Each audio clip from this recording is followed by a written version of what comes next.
Hello, LaToya, and welcome to your gifts reading. We'll be going over your earthly and your spiritual gifts. So to give a quick, background, because I don't know how far you're into astrology, this is the map of your soul, your blueprint in this chapter of your soul's evolution as LaToya.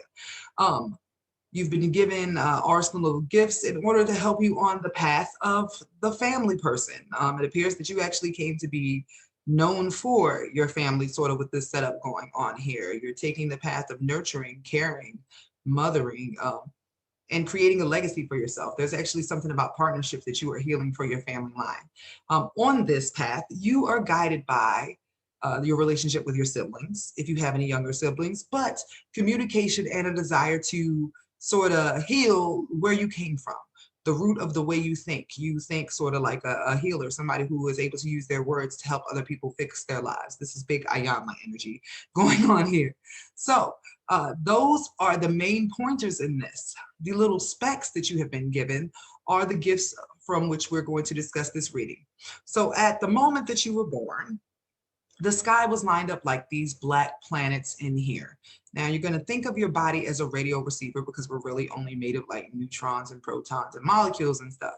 So the moment that you took your first breath, the sky sort of shot these energies in you, which are currently leading you on your way. So let's get into the gifts that you have been given to make this family dream happen. So first off, with you having Cancer in this first house of your ego and your identity and Jupiter here, you naturally just have a knowing of what people need empathetically. This also can give you some trouble because you might have a hard time blurring boundaries. Like sometimes you give too much of yourself, not realizing that the person's not actually taking your help. And then you end up feeling like you gave everything and received nothing in return. But then there are times when other people just completely throw their problems on you, and naturally you just magnetically draw people who have issues to you and need a mom. You have big mom energy that you are required to give back karmically because of this Cancer that you have in the 12th house. But it also means you're an empath. So you probably require lots of like tourmaline and crystal quartz and all that sort of stuff just to keep your energy together with this going on here, because it's right on your sleeve. Your first house is all about the things that people can see automatically just with you being you. And you, as you are, pretty much you have to keep your boundaries and introvert sometimes. Now, the second house is all about the actual gifts that you have to turn your energy into currency in this life. With you having your moon in Leo and Lilith in Leo, this means that you'd probably be an amazing entertainer, a public speaker, motivator, politician. You'd be amazing on the stage. Anything that has to do with you using your own creativity and making something just from your childlike innocence to share with the world is how you would find your greatest wealth in this life. This is not a bad setup for your second house and your financial potential. With Virgo being in your third house, your words are actually the key to this. And you're going to be spending the first 18 to 36 years getting from this point here of you being really deeply into your spirituality and understanding things that other people don't understand, to you finding a way to articulate that and share with other people in a way that doesn't scare them off, because you just sort of have an insight that might creep people out with this energy here. And that is actually connected to your fifth house being a Scorpio. This means the way that you express yourself is actually secretive, like something in your life made you not share what you know all the time, but you understand the way people's minds work. It's just a part of who you are. With you having Uranus and Scorpio, this means that you're like a human lie detector.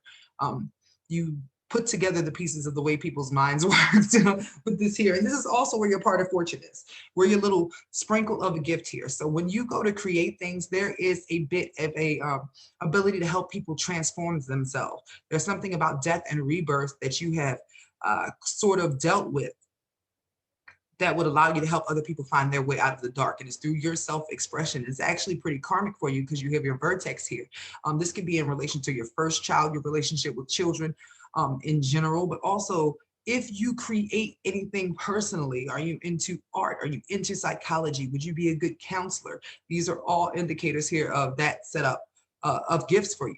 With you having Pisces in the 9th house, because Pisces is a very spiritual energy here that connects to your 6th house. In your day-to-day life, you are meant to share your stories. You are meant to share your philosophies and your beliefs and the wealth of your experiences. The South Node, which is a representation of the past, is actually currently lined up with your Neptune. That means anything that you are going through right now in your day-to-day life, if you're moving, if you're having to move, if you're starting to deal with foreigners or anything like that, is reflective of your past. There are lots of pieces here that indicate that you require to be away from your family. I guess you have to step out into the world outside of the belief system that you've already been given. There's some transformation that needs to happen with that. And it appears that that would happen for you in a partnership of some sort. But your Venus is in Pisces, meaning that you would actually be able to use your gifts to further your career. Your gifts of just knowing, because your religious connections, I guess that's the best way to put this, when you meditate or when you pray, the things that stream through you are actually gifts with this setup that you need to share with other people.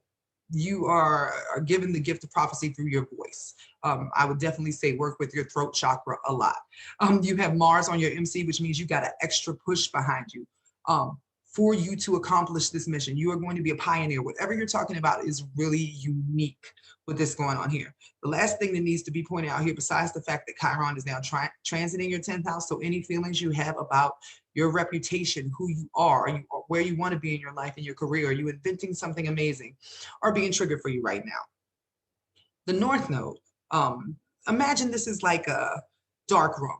This is the developer. This is the thing that makes the picture come about, and it's going backwards right now. So for you, you have been learning what you want to say. You've been really going through your past patterns, figuring out what you want to do with your life, finally finding your voice, because it appears here that words can be your detriment.